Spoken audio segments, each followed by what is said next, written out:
গত ২৪ ঘণ্টায় ২৮টি বিমান ও ড্রোন ভূপাতিত করার দাবি করছে ইরানের বিমান প্রতিরক্ষা ইউনিট। বুধবার দেশটির সেনাবাহিনীর বরাত দিয়ে কাতার ভিত্তিক সংবাদ মাধ্যম আল জাজিরা জানিয়েছে, ভূপাতিত করা এই সামরিক যানগুলোর মধ্যে ইসরায়েলের একটি উন্নত মানের হারমিস ৯০০ কোচাফ ড্রোন রয়েছে, যেটি ইরানের মধ্যাঞ্চলীয় ইস্পাহান প্রদেশের আকাশে গুপ্তচর বৃত্তির সময় গুলি করে নামানো হয়। ইরানের সমন্বিত বিমান প্রতিরক্ষা ব্যবস্থা সেটি শনাক্ত করে একটি ক্ষেপণাস্ত্র দিয়ে ধ্বংস করে।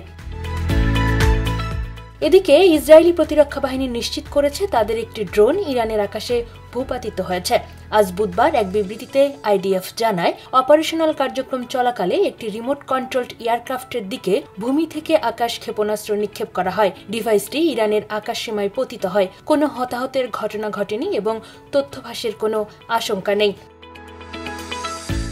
এদিকে গত ৫ দিনে ইরানে ১,১০০টিরও বেশি লক্ষ্যবস্তুতে হামলা চালানোর দাবি করছে ইসরায়েল। এক সংবাদ সম্মেলনে ইসরায়েলি সেনাবাহিনীর মুখপাত্র এভি ডেফরিন জানিয়েছেন, পরমাণু হুমকি নিরসনে ইরানের অভ্যন্তরে ধারাবাহিকভাবে হামলা চালাচ্ছে ইসরায়েল।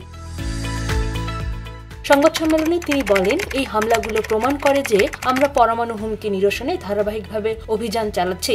ডেফরিন আরও দাবি করেন, ইসরায়েলি বিমান বাহিনী এখন ইরানে কার্যত অবাধে অভিযান চালাচ্ছে, যা অভূতপূর্ব। সেনাবাহিনীর বিবৃতিতে ইরানের অভ্যন্তরে চালানো এক বিমান হামলার ভিডিও ফুটেজও প্রকাশ করা হয়েছে। গত শুক্রবার ইরানের পারমাণবিক ও সামরিক অবকাঠামো লক্ষ্য করে হামলা চালায় ইসরায়েল। টার্গেট করে ইরানের পরমাণু বিশেষজ্ঞদের হত্যা করছে ইসরায়েলি বাহিনী। পাল্টা জবাব দিচ্ছে ইরানও। হামলায় পঞ্চম দিনে গড়িয়েছে এ সংঘাত।